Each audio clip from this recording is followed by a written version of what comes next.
death itself waits at the gateway of pleasure.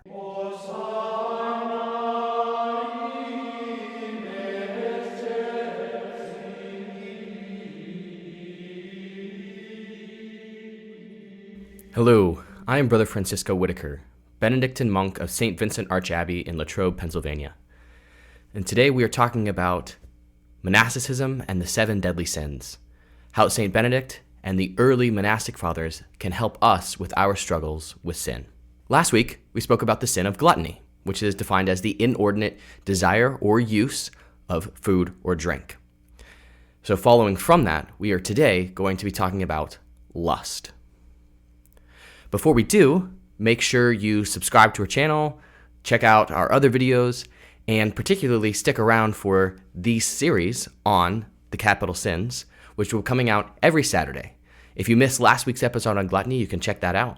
And stay tuned for the next 5 weeks, we'll be tackling the rest of the sins. So, to lust. So for our discussion today on lust, I'll be drawing from St. Benedict, St. John Cassian, and from St. Evagrius of Pontus, who was an early desert father even before St. Benedict. And all of them tackled lust in a similar but sometimes different ways. So we're going to look at both what they understand lust to be and how it affects us, our minds, our souls, and our senses, and then how to address those temptations we have towards lust. Evagrius sees that lust is a 3-tiered issue, that there are kind of 3 types, 3 levels of lust.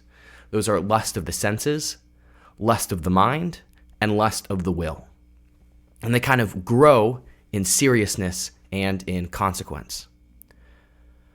Well, he also sees that they're due or they're born actually directly from their connection to gluttony.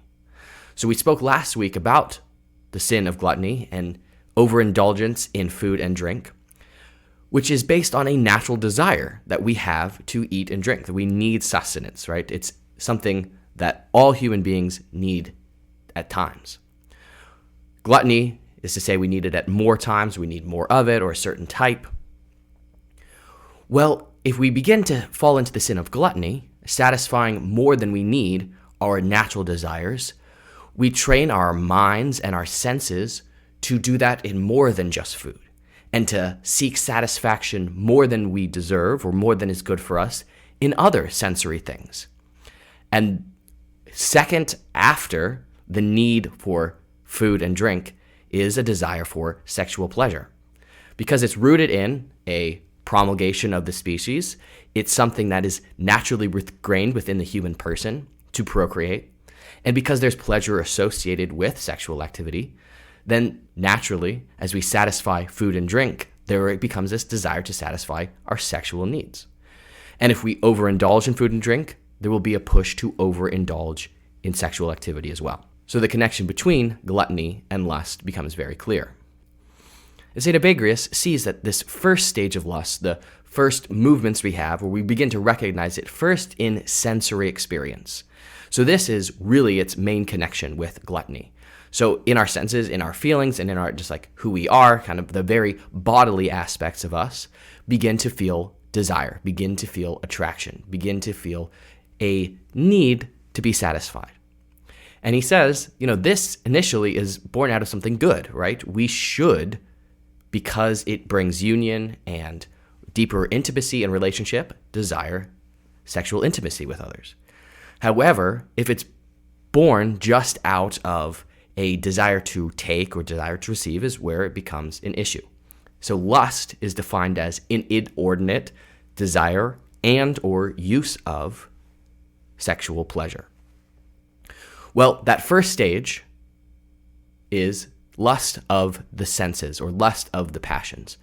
And that's something that just kind of comes up. Maybe we see someone attractive or we have all of a sudden this movement in us to be intimate with someone. And we're kind of like, well, where did that come from? Well, he acknowledges that a lot of these movements of lust in the senses or in the passions don't come from any premeditated choice. They're not an act of the will. They're not something that we thought out. They just kind of come up because they're naturally desirable to us. And John Cassian says, if that happens, don't worry about it. Don't fret or try to be so overly meticulous that you shove down those natural feelings. The problem is what we do with them. So if we feel this lust of senses, lust of passions, acknowledge them for what they are. Okay, I'm feeling this desire for intimacy. I'm feeling this desire to be connected with someone. I acknowledge that that is someone beautiful. I acknowledge that that's someone attractive.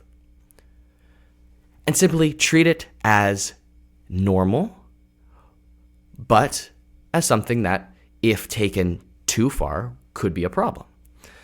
Now, those are just what naturally comes up in kind of more the creature part of us. And if they're treated with normalcy and we don't become scrupulous about them, and John Cassian would also say, don't be frustrated with these. Don't hate yourself if you feel like a lust of the senses, because they can't necessarily always be controlled that we have them. Acknowledge what they are and move on. The problem can be if we don't just let them stay in the senses and we move to the second level of lust, which is lust of the mind. And this is where Jesus says, if a man looks at a woman with lust, he has already committed sin with her in his heart. He's not saying if you immediately look at someone and say, wow, she's attractive, oh, boom, sin. No, what he's saying is you begin to meditate on it. You begin to hold an image. Something about the person you see or about a situation you think or feel begins to take shape in your mind and you're dwelling on it. It's an obsession of thought.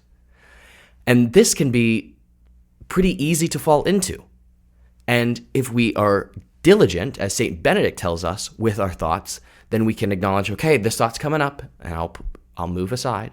But often, we are so used to, especially in our over-sexualized culture, to take more and more and more and more and feed those images in our head with something else. So if we begin to have those obsessive thoughts, if we begin to have images in our mind of using someone, of taking something for us, or using sex as a means to make me feel better about who I am, to satisfy an innate desire that I think I have the right to satisfy, to cure feelings of loneliness, to validate me, or to numb emotions that I don't like. And we conjure up images to make ourselves feel better or to believe that I deserve this. That becomes a lust of the mind. And Benedict is very clear about how to deal with such thoughts. He says they have to be taken seriously. Just because they're up here does not mean they're any less worrisome. Unchastity in the mind often leads to unchastity outside of the body, to acting upon it. It's very difficult to just leave things up here and to not bring them out. So he says you must be serious and diligent, knowing that death itself waits at the gateway of pleasure. So that if you're thinking like, oh, I'm just thinking about an enjoyable experience, I'm just thinking about something sexual, it's just a lustful thought. Well, right at that gateway of thought is death in sin. So, Benedict does say, be very vigilant, be aware that you have base desires, you have things that will want to move within you to act more animalistic. But he doesn't just say, shove them down, pretend like they don't exist, move them away. No, he's very compassionate, very fatherly in his advice about how to deal with these lusts of the mind. First, he says, be honest in speaking them out. So he says that a monk should be honest in speaking out those difficulties in his thought, the lusts, the things that he holds on to in his head, to speak them out to a loving, fatherly superior, one who can guide him and help him. Because fantasy dies in the light of day. If it's spoken out, it loses a lot of its luster. It loses a lot of its flavor. It becomes uglier, and we really see it for what it is when it's outside of the head. And it might be hard to speak it out to God, because if we're in that moment of lusting or thinking about something sexually enjoyable, we don't want to really think about God in that moment. And we might also know that, like, if I do think about God, I'll have to stop thinking about this. So a kind of a step before maybe praying to God or before moving to God, instead of immediately spiritualizing a response to lust, make it practical. Speak it out to someone else. Just say, hey, look, this is what I'm thinking right now. And you're not telling them to fix you. You're not telling them to say, oh, you're crazy. Why would you think about that? But just to listen. Because often that's the best medicine, is just having someone listen to kind of the insanity that we have inside of our head. And when we say it out loud, we're like, wow, okay, I recognize that I've been thinking about that, but deep down, that's not what I really want. Or maybe at first it's not apparent that that's not what we really want, but at least now we have an image of, okay, this is what I say I want. Why? But if we leave it in our head, in fantasy land, we're always voting and we're always winning. There's never a loss up here. But when we put it out, we can kind of recognize it for what it is and like, okay, there are things that I would lose. There are things that I risk in thinking and obsessing this way. And there's also just the natural result of speaking it out fosters a communion or connection with someone else. And connection is really what we're desiring, what we're looking for in sexual intimacy. So if we speak it out to someone, maybe we're not, having a sexual connection with them, but there's a heart, there's a sharing of persons, of me offering myself and them receiving me and then giving me back something of themselves. Because connection is healing. Living in fantasy isolates us, pulls us away from others because it creates a false reality. And there's no real connection happening in our mind. It's fake, but we tell ourselves it's real. But when we make an authentic connection in speaking out, then we experience some freedom from that lust of thought, lust of mind. And finally, by doing that, then we begin opening ourselves to turn it over to God. And Benedict says when those moments come up, those thoughts of despair, of lust, of resentment, of anger, of frustration, dash them upon Christ. Throw them on the rock that is Jesus, because nothing can stand him. We might feel like we can't stand the temptation, but the temptation can't stand him. Even if things seem too powerful for us, they are not too powerful for Jesus. He can take care of them. So when we speak them out, we acknowledge them for what they are, we get them out of our heads, and then we say, all right, Jesus, you take care of them. I surrender them to you. Take care of them. And maybe that sounds a little cliche or a little bit trite, but I encourage you, or I challenge you to actually do it. Speak it out, put it into the light, and when it's into the light, give it to the light. Give it to Christ, and watch him dash it upon his cross. Well, finally, the third level of lust is lust of the will. And this is where we take what we've been imagining, what we have in our heads, and make a choice to say, yes, I want to do that. I will do it. When the opportunity comes, I'm going to give in. I choose this lust. I choose to do something with this lust. And often it is from here that lust moves from just something of the mind to something that we actually do. So lust of the thought by lust of the will then leads itself to lust within action, such as watching pornography, masturbation, hooking up, fornication, adultery.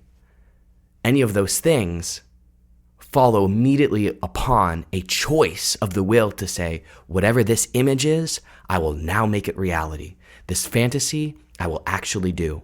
And what does Benedict, what do John Cassian and Evagrius say about what to do with these lusts of the will? Well, again, Benedict is very clear saying, speak them out. Also, when you have a choice, not just the thought, but even when you choose to follow on the thought and say, yes, I want to do this, or you have done it, still speak it out. Because the problem with lust is the more we give in and the more we will to give into it, the farther and farther removed we get from authentic human connection and connection with God. So that if we have made the choice, or maybe we've even acted upon the choice, we begin to think that we no longer deserve other people or God's love. And Benedict says, God is with you all the time. Even when you sin, even when you fall into this lust, God is still there. So don't run away from him. Don't think you're disqualified from him. Lay yourself down before him, ask for his mercy, and share with him what happened. Don't hide it. Voice it to God. Voice it to someone else. And here, it is very important to be honest, rigorously honest.